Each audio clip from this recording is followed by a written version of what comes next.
हमें छोटा नहीं बनना है और किसी भी पार्टी को हमें ये नहीं सोचना कि हमें किसकी पार्टी को जाना ये नहीं जाना। चंद्रशेखर भाई हमारे लिए लड़े हैं, हमारे लिए खड़े हुए हैं, हमें पूरा साथ इनका साथ देना है। तो आप मेरे भाइयों से जब सभी से गुजारिश है कि सभी भाई जम के साथ देंगे।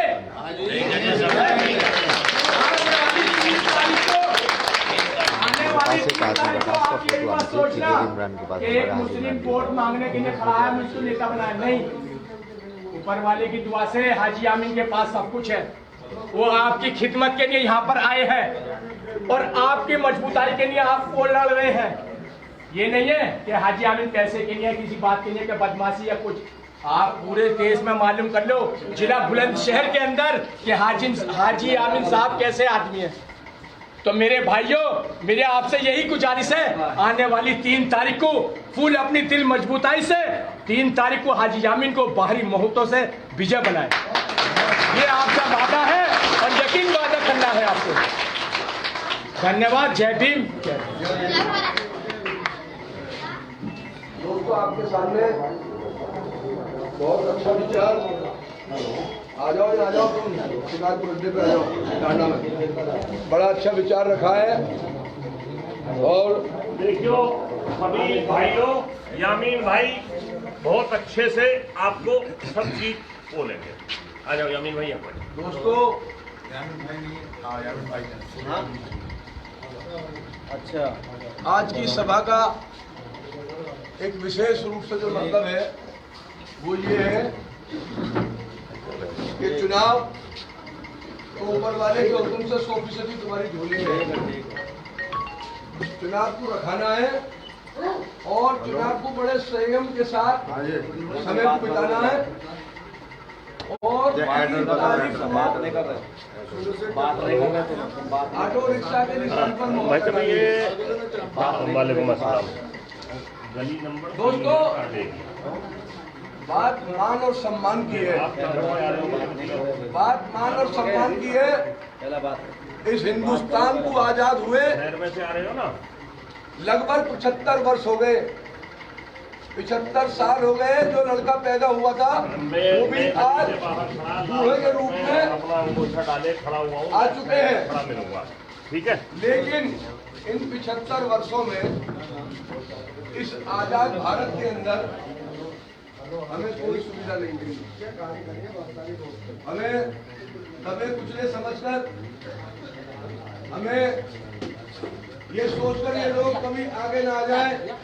इन 3% अपर क्लास के लोगों ने हमेशा हमें दबा कर रखा। किसी को कुछ कह दिया, किसी को कुछ कह दिया। हत्या पहले तो यहाँ तक हालात थे कि कुएं पे भी नहीं चलने देते थे। अगर मंदिर पे भूले से किसी के पैर आ गए तो पूरा मंदिर धुलवाया। लेकिन मैं आपको एक बात बताना चाहता हूँ, सन 47 में जब अंग्रेज यहाँ से जा रहा था तो उस वक्त बाबा भीमराव अम्बेडकर ने एक बात समझाई थी मौलाना आजाद को कि मौलाना आजाद, आप मेरी बात पर विश्वास कर लो। 7 मुस्लिम हैं और 14 हम में से 5 हम ऐसे हैं जो दलित समाज से और सिख समाज से हैं। तो हमारी संख्या मिलकर 12 होती है। आप हमारे फेवर में आ जाओ, हिंदुस्तान की तकदीर हम लिखेंगे, ये लोग नहीं लिखेंगे। लेकिन मौलाना आजाद की समझ में ये बात नहीं आई और ये भारी भूल हुई। और उस भूल का नतीजा ये हुआ जो हमारी आने वाली नस्लें और हम भुगत रहे हैं। उस वक्त में जब अंग्रेज भारत छोड़ रहा था तो कांग्रेस की 211 सीटें थी और 73 सीटें मुस्लिम लीग की थी। ये मैं हवा की बात नहीं कर रहा हूं, हिंदुस्तान का आईन उठाकर देख लो, पैरा नंबर 12 पे ये बात लिखी हुई है। और बाबा भीमराव अम्बेडकर के लिखे हुए संविधान के अंदर ये लिखा हुआ है। और उन्होंने ये भी लिखा कि इंडिया, भारत, नॉट हिंदुस्तान। हिंदुस्तान का कहीं पूरे संविधान में जिक्र नहीं है। ये पढ़ा लिखा समाज, ये वकील बैठे, ये मुझे बता दें कि बाबा साहब के लिखे संविधान में कहीं हिंदुस्तान का नाम हो। हिंदुस्तान तो हिंदुओं के रहने की जगह है। बाबा साहब ने कतई नहीं लिखा बाबा साहब ने पूरे संविधान में लिखा है भारत, इंडिया मीन्स भारत। तो 73 सीटें मुस्लिम लीग की, 211 सीटें कांग्रेस की। 8 महीने तक बहस चलती रही और आखिर ये हुआ कि इन सब मनवादी ताकतों ने मिलकर के और ये फैसला लिया गांधी जी से कि अंदर की कुंडी बंद कर लो और लिखिए आज प्रस्ताव, आज भारत के 2 टुकड़े होंगे। मौलाना आजाद को पता लग गया, रात के 2 बजे थे मौलाना आजाद अपने सारे साथियों को लेकर वहां पहुंचे और कहा कि गांधी जी, हमने तुम्हें महात्मा की उपलब्धि दी और हमने सुना है कि भारत के 2 टुकड़े होंगे, हम नहीं 2 टुकड़े चाहते, हम मिलजुल कर रहना चाहते हैं। गांधी जी ने कहा कि ये टुकड़े नहीं होंगे, अगर टुकड़े होंगे तो मेरी लाश पर टुकड़े होंगे। लेकिन दोस्तों, मैं आपको ये गहराई की बात बताना चाहता हूँ, ये कितने चालाक लोग हैं। इन्होंने उसी रात प्रस्ताव पास कर भारत के 2 टुकड़े कर दिए और 5000 झुग्गियां जो गुजरात के अंदर थी उनमें आग लगवा दी और वहाँ कुछ टोपियां और वहाँ कुछ अंगोछे कुछ इस तरह की चीजें उखड़वा दी, मुसलमानों ने आग लगा दी है और पूरे देश में दंगा हो गया। और उसके बाद फिर जब पता लगा, मौलाना आजाद जब गांधी जी के पास पहुंचे तो गांधी जी ने ऊपर से ऐसे कपड़ा बांध दिया। गांधी जी जवाब दिए क्या हुआ, तो लोगों ने बताया कि गांधी जी ने 3 दिन का मौन व्रत रखा हुआ है, ये बोलेंगे नहीं और जो देश में अहिंसा हो रही है उसके खिलाफ ये हमारा अनशन पर है और 3 दिन तक बोलेंगे नहीं। ये इन लोगों ने चालाकी की और हमें, जबकि हमारी तादाद 97% है, इस देश का इन्होंने प्रधानमंत्री नहीं बनने दिया। और ये बात अगर मेरी झूठी है तो बाबू जगजीवन राम जीवन में पहली बार भारत के प्रधानमंत्री बनते। कभी साहब मेरी बात गलत हो तो साबित कर देना। इन्होंने बैठ करके मीटिंग की और इन्होंने कहा कि ये नहीं बनेगा, प्रधानमंत्री बनाया लेकिन प्रधानमंत्री नहीं बनाया। तो ये मनवादी ताकतें इस तरह की हरकतें करती हैं। अब बहन जी के ऊपर आ जाओ। 25 साल से बहन जी को लगातार वोट दे रहे और बहन जी का ही सपोर्ट कर रहे हैं, लेकिन बहन जी इनके चक्रव्यूह जाल के अंदर फंस गई है और वो सिर्फ और सिर्फ अपने परिवार को बचा रही है। कभी न कभी जब जुर्म ज्यादा बढ़ता है तो कोई न कोई ऊपर वाला ऐसे दूत के रूप में भेजता है और वो ऐसा काम करता है क्योंकि ऊपर वाला सब कुछ देख रहा है। अब उसने अपना दूत बना करके चंद्रशेखर भैया को भेजा। चंद्रशेखर भैया हमारे देश के आदमी है। चंद्रशेखर भैया वो काम करने जा रहे हैं जो डॉक्टर भीम अम्बेडकर चाहते थे कि इस भारत के अंदर वो चीजें हो, उन चीजों में रुकावट आ गई। इस सपने को पूरा कौन करेगा? चंद्रशेखर भैया करेगा। भैया की आवाज है और जान लो, न हमें कोई पूछेगा इस देश में, न तुम्हें कोई पूछेगा इस देश में। जब तक दलित और मुस्लिम एक नहीं होंगे, तुम हमारे भाई हम तुम्हारे भाई, तुम में हम में एक जन्मों जन्मों का समझौता साथ साथ है। जहां तुम्हारे मकान है वहीं हमारे मकान है। मैं खुर्जा का रहने वाला हूँ। 4 मोहल्ले मेरे पड़ोस में बसते हैं। चारों मोहल्लों में जाटा और कुरैशी साथ साथ रहते हैं। हर मोहल्ले की स्थिति उठा के देख लो, पुराने जितने बड़े बूढ़े वो हमारे साथ, हम उनके साथ। तो ये लोग हमें कभी अपनाएंगे? ये कब अपनाएंगे? ये जब अपनाएंगे जब हमारी ताकत मजबूत होगी। और हमारी ताकत कहाँ से आएगी? उसके लिए हमें दिमाग से काम लेना है। और दिमाग से क्या काम लेना है? कि हमें वोट, ये वोट को खत्म करना चाहते हैं। कैसे खत्म करना चाहते हैं? इनकी सियासत और चाल देखिए आप। ये एनपीआर लिया है, तो क्या है ये एनपीआर? इनका जी ये बताओ कि तुम भारत के रहने वाले कब से हो? अगर 25,000 हमारे पुरखों के नाम इंडिया गेट के पत्थर पे लिखे हुए, हम कब के रहने वाले? हमसे ये सवाल हो रहा है। बताइए कि तुम कहाँ के रहने वाले हो? अब हमारे दादा ने बक्से में कोई कागज बंद करके रखा होगा। 47 से पहले का 75 साल में वो बक्सा निकल गया और दादा भी गई। भैया कहाँ से आएगा वो बक्सा? बताइए कहाँ से कागज दोगे तुम?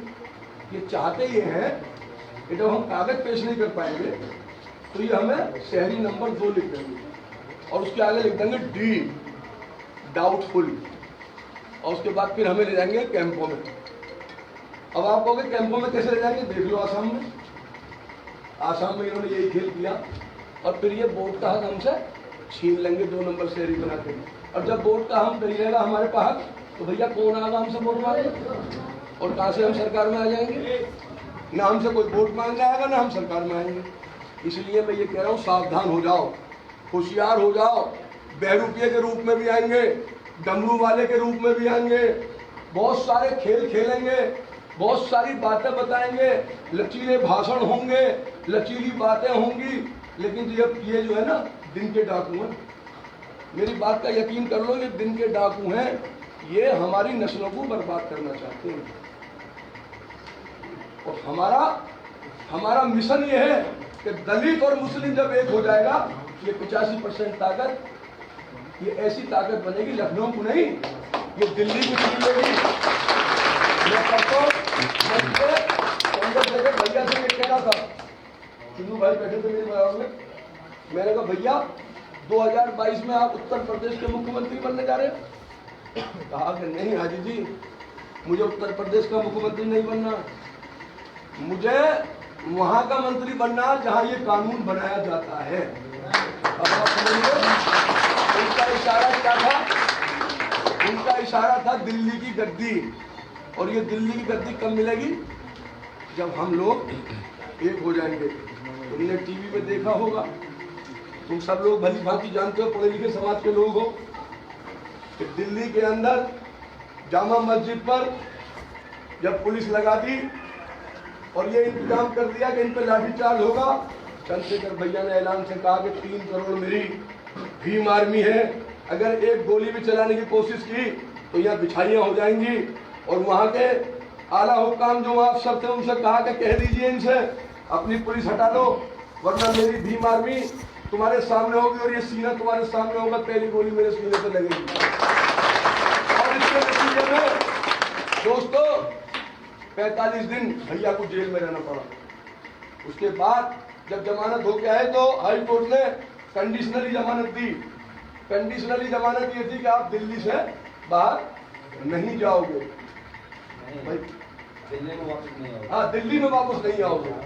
भैया फौरन जेल से निकले और निकलने के बाद सीधे शाहीन बाग गए और शाहीन बाग में जाकर कहा कि ये क्या अत्याचार हो रहा है, वहाँ बूढ़ी माएँ, वहाँ बहनें, वहाँ छोटे छोटे बच्चे ठिठुरती हुई सर्दी में, ऊपर से बारिश का कोहराम, इन आफतों के बीच वो CAA NPR के बदले में मजम्मत और मुजाहिरा कर रही थी। उन लोगों पर इन्होंने लाठीचार्ज करने की कोशिश की। उसमें सबसे पहले सिल्ला लगा के काम में कौन आया? चंद्रशेखर भाई। हमारा और आपका क्या कर्तव्य बनता है? हमारा और आपका ये कर्तव्य बनता है कि हम ऐसे आदमी का क्यों साथ दें। अगर चंद्रशेखर भैया के हाथ मजबूत होंगे तो किसके हाथ मजबूत होंगे? हमारे हाथ मजबूत होंगे। हम शान की जिंदगी जिएंगे। 100 दिन की गीदड़ की जिंदगी जीने से बेहतर है 1 दिन की शेर की जिंदगी। शेर का नाम है चंद्रशेखर आजाद। चंद्रशेखर की ललकार है और चंद्रशेखर की ललकार के सामने उत्तर प्रदेश की सरकार हो या भारत की सरकार हो, थर थर कांप रही है, थर थर कांप रही है। आज की तुमने नुमाइश ग्राउंड की, कोई साहब हो तो तुम देख लो क्या हालात है। आज जाटा समाज ने ये साबित कर दिया, मेरे भाइयों ने, मेरे दोस्तों ने, मेरे बुजुर्गों ने, जो मेरे सम्मानित बुजुर्ग हैं, उन्होंने आज ऐसा बुलंदशहर में करके दिखा दिया कि सारी सीटें खाली पड़ी थी और ये इस बात का संकेत है, खलक की आवाज ललकारे खुदा होती है। ये इस बात का संकेत है कि आप लोगों के मन में 100% ये बात अड़ गई है और गड़ गई है कि आने वाली 3 तारीख का आप ये चाहते हो कि 27, 28, 29, 30, 31 ये तो खत्म हो जावे, बस 1, 2, 3 आ जावे। और मैं तुम्हारी भावनाओं को जानता हूँ, मैं तुम्हारी भावनाओं को समझता हूँ। आज का नौजवान ये चाहता है कि बदलाव आना चाहिए और बदलाव आके रहेगा। क्यों? जब जब इस धरती पर किसी ने अपराध किया है, जुल्म किया है, तो ऊपर वाले के यहाँ से कोई ना कोई ऐसा फरिश्ते के रूप में, दूत के रूप में, कण के रूप में ऐसी कोई शख्सियत आई है जिसने यहाँ आकर के उस जुल्म को खत्म किया है।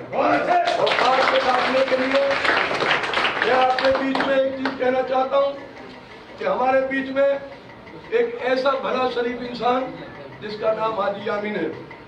हाजी यामीन संपन्न परिवार का आदमी है, शरीफ आदमी है, भला आदमी है। मेरी एक दिन बात हो रही थी, मैंने कहा हाजी जी ये सब काम तो तुम कर ही रहे हो चुनाव के, लेकिन मेरी एक बात मान लो। कहने लगे क्या चाहते हो बताओ। मैंने कहा मैं ये चाहता हूँ कि बुलंदशहर में कोई ऐसा इदारा कायम कर दो जिससे आसपास के शहर के लोग भी फायदा उठाएं। बोले वो क्या चीज़ है। मैंने कहा एक यूनिवर्सिटी कायम कर दो अपने वालिद के नाम से, हाजी हबीब यूनिवर्सिटी। उन्होंने कहा हाजी जी ये चुनाव खत्म होने दो, इंशाल्लाह ये आपका सपना भी मैं पूरा कराऊंगा। 3 तारीख के बाद एक यूनिवर्सिटी यहाँ कायम होगी। उस यूनिवर्सिटी में वकील बनेंगे, इंजीनियर बनेंगे, डॉक्टर बनेंगे। जब तक हम पढ़ाई नहीं करेंगे, ये बाबा साहब का सपना था, ये बाबा साहब भीमराव अम्बेडकर का सपना था कि एक 2 वक्त की रोटी में 1 वक्त की खाओ, लेकिन शिक्षित बनो, साक्षर बनो, आगे बढ़ो। और वो सपना जो है बाबा साहब का पूरा कौन करेगा? चंद्रशेखर आजाद। इन्हीं सपनों के साथ